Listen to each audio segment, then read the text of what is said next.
Have you ever been working on a track where the arrangement just feels a bit static?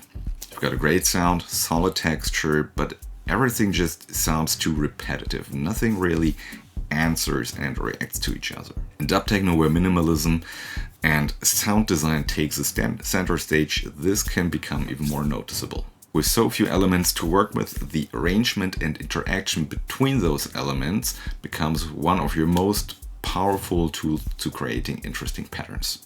And what I'm referring to is called call and response, and it's a concept that's been used across many different genres, ranging from classic jazz to peak time techno, and it's been used to make the elements interact like a musical conversation. One of those things, once you learn about it, you will notice it in every song that you listen to. So in this video I will show you how call and response works using my trusty analog 4 and the rhythm for some drums. So we'll use 3 examples going from simple to exciting, and also I'll be using some graphics alongside to better explain what's happening. So let me know in the comments below how you like this presentation style. Alright, because it's way easier to show you visually, I've prepared a couple of graphics and I'll be going back and forth between these graphics and the analog 4. Just easier to grasp what's going on. So in example number 1, we're using the same synth to build our call and response pattern. So you may start with just a simple boring pattern, which is just 4 times the same pattern. I've called this A, our main synth, and it's basically just a call and no response. And you can obviously see that if you have to listen to just this straight 4-bar loop, it would be pretty boring, pretty fast. So let's add a few variations to it, and the easiest way is to just make a little change every other pattern. And in this scenario, and in the example you will see in a moment, you will hear in a moment, all I do is some simple filter or maybe note length changes, and that alone will make the pattern sound way more interesting.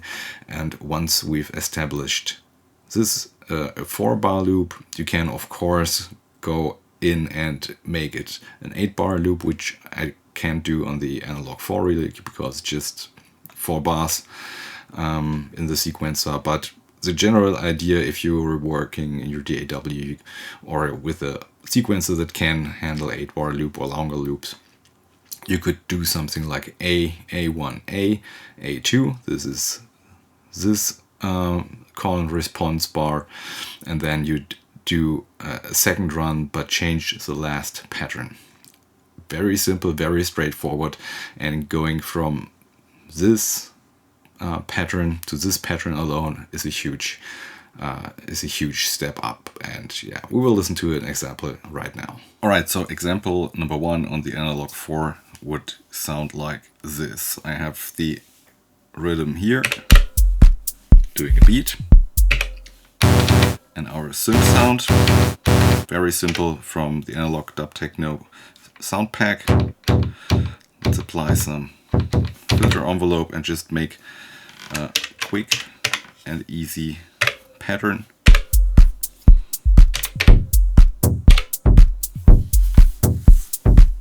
Something like this. So this would be just our bass pattern, and now to make it a bit more interesting, we can make it longer, copy it, and on the second run, so as you can see here, we are on the first pattern, second, third and fourth, and on the second pattern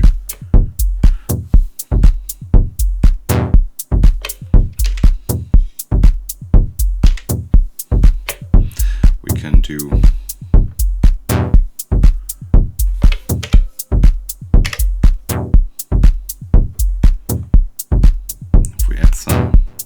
into the mix. It already is a way more interesting pattern.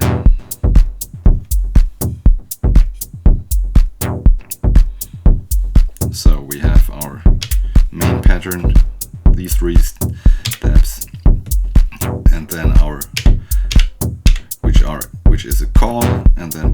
response every second pattern. And if you listen to it, we can already feel that maybe something needs to happen here in the very back end, but with a different sound. So let's check out how example number 2 looks like, and then we can move on. Alright, so in example number 2, we're introducing a second synth, and our pattern and synth number A is still doing the call, and our pattern B, or synth B, the second synth, is doing the response. And I have a few examples here just to show you what you could do. Of course, nothing is set into stone. This is just an example of how this could work. So in the top example, I have just our standard pattern going all the way through. Nothing changes here, but we bring in B and B1, which is the second synth, but with some minor tweaks to filters, or maybe a reverb send or a delay send. This can be really anything, but the importance here is to make a distinction between the two. No, not a distinction, to make them sound differently. So you want to have different textures and all this stuff.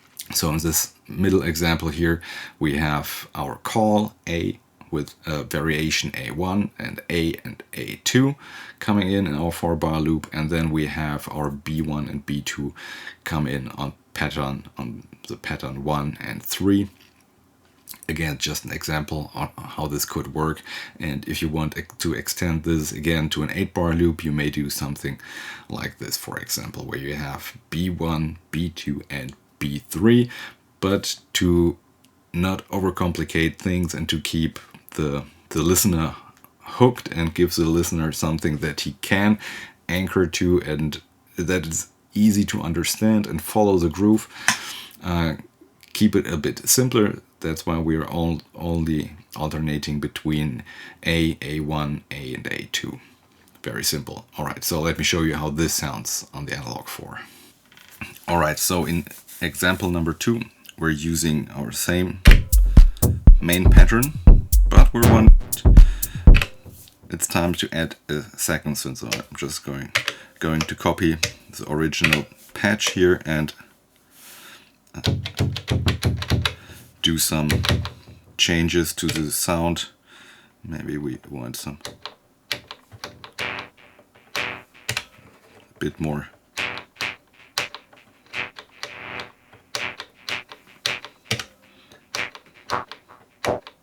Alright, this will be our sound, and maybe we can add some reverb.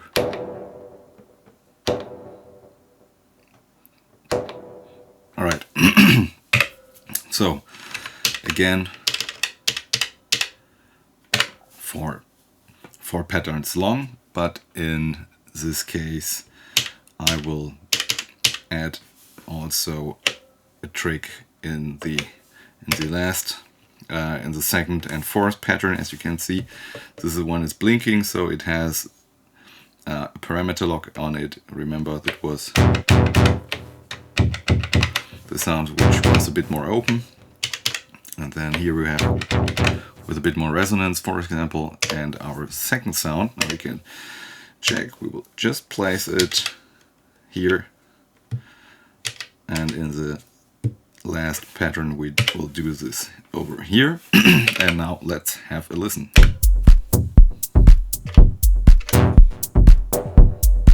There it was. And now we can add in a bit more filtering here. And when it comes around,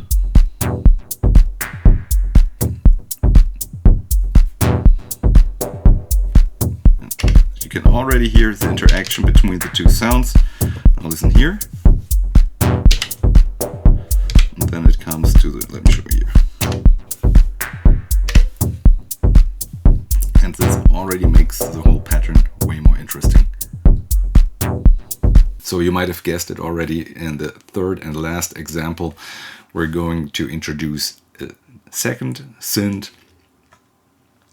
And even with this top example here, where all you do is A, B, A, C, really, this will tell a really great story and make a real nice conversation between your synth lines and giving the listener something that's really nice to follow and something that you're happy when it comes around again and you already know when what is coming, and yeah, that really helps the listener get into the groove.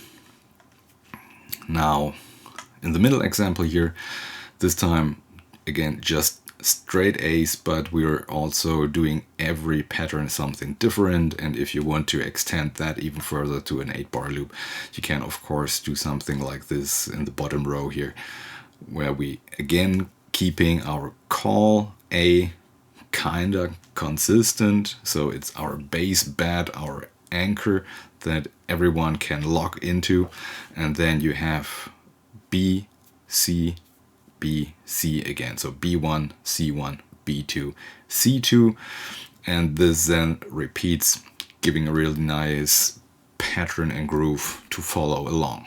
Okay, and something like this here in the middle will sound like this on the A4. Coming back to our original pattern, let's copy this track and paste it to another track, because now we're adding in a third sound which will sound completely different, and I will actually change the waveform of the oscillators, get rid of this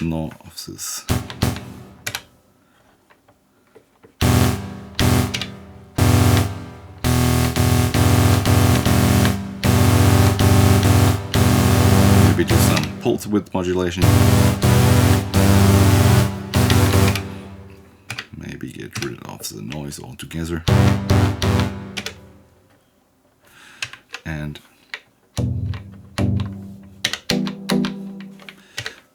maybe do some...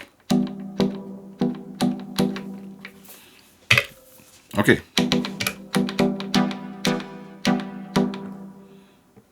And maybe we can just also try...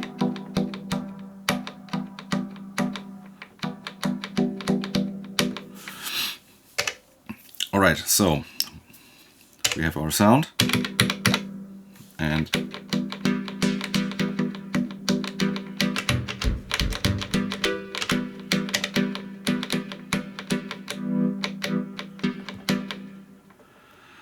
maybe do this. Maybe let's do this dry. Okay, so we have our sound, we have our pattern going. Now let's place the third sound. Maybe let's do this pattern also, 4 bars long. And now we do this on the second, or maybe no, we do it on the first, and on the third pattern. Let's just try something here.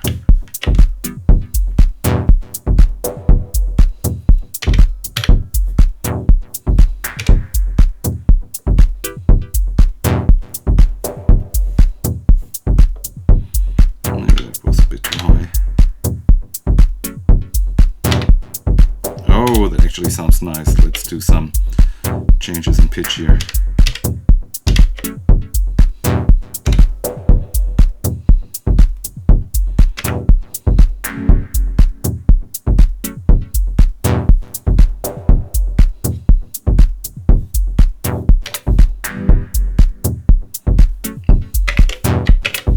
Okay, so with this part I will do some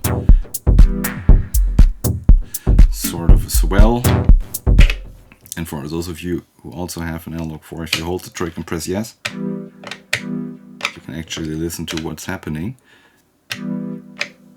And there we go.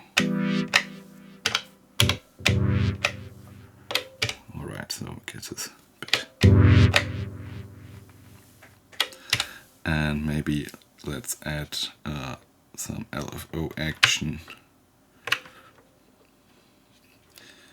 to the second filter, which is a notch filter, just to give it a bit more of a washed out sound. Alright, so let's have a listen again.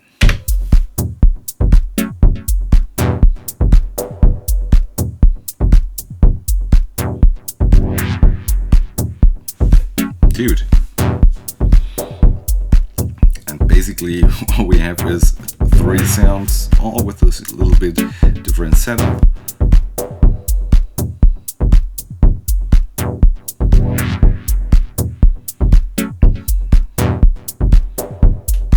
See, if you listen closely, they interact and talk to each other. But I think this sound can use a lot more reverb.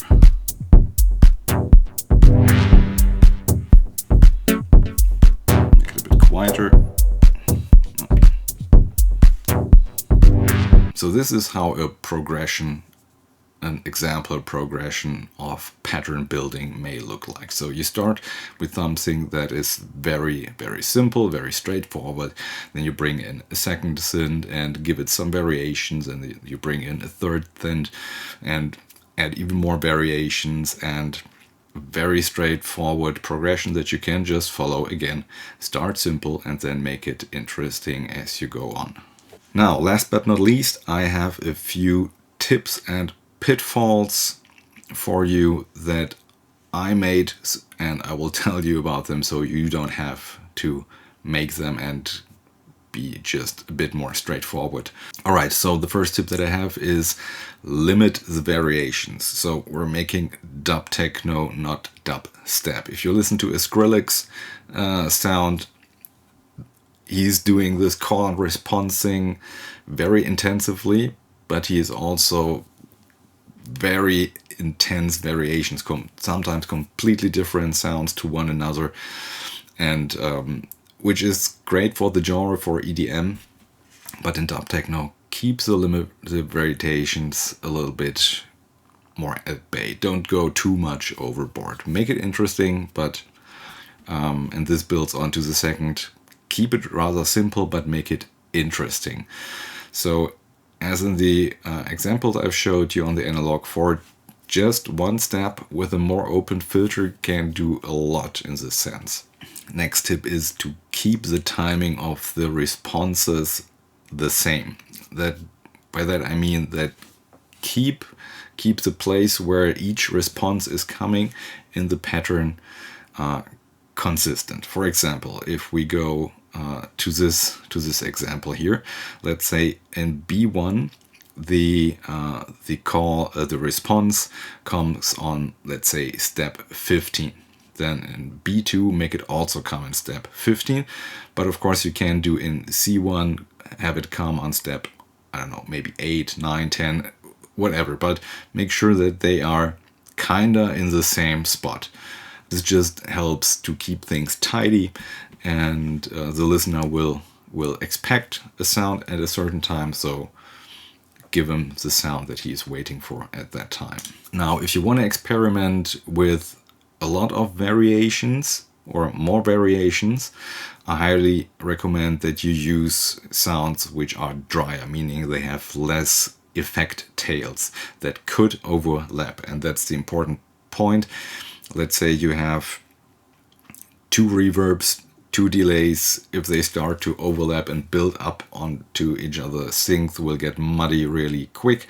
So if you want to have more variations, try to keep them drier. They don't have to be dry as bone with literally no effect, but again, keep it a bit drier. Now, depending on the style of dub techno you make, a 4 to 8 bar loop will work in a club environment very well, just because the club environment is a bit more distracting compared to a ambient dub techno track. For home listening, there you can get away with 16 bars easily, because the listener is doing just that. He's just there and listening to the music, and so there's a lot more brain power available to grasp the loop and what you're doing in it. So keep that in mind.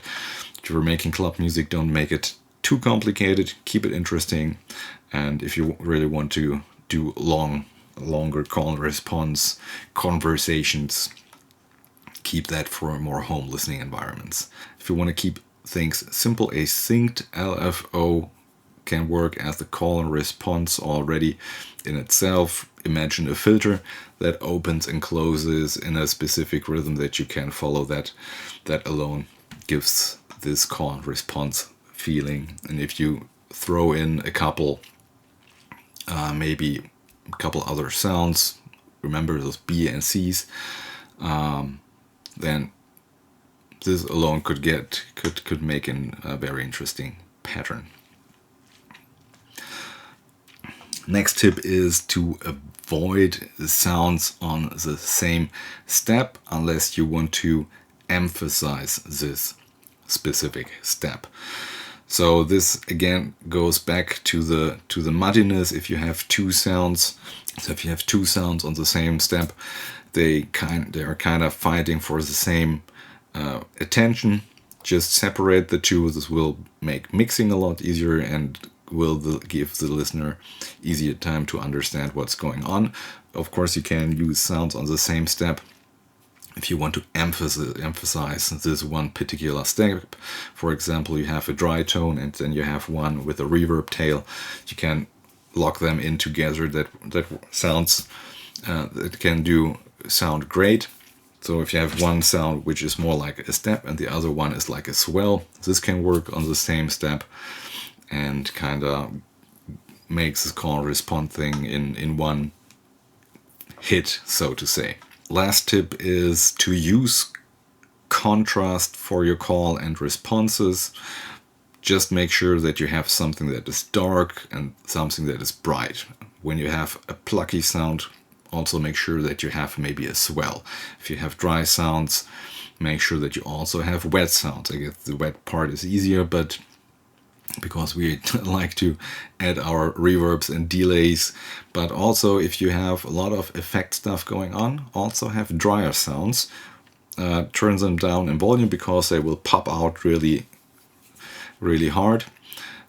Just try to get the balance here. And again, just to have a different example here, clean and dirty sounds is also great for this contrast. Talking about dirt, now that you know how to make interesting patterns, it's time to add noise and crackle to your steps and beats. Watch this video next and learn a layering technique to add grit and texture to your chord steps and beats without the tedious slicing and chopping.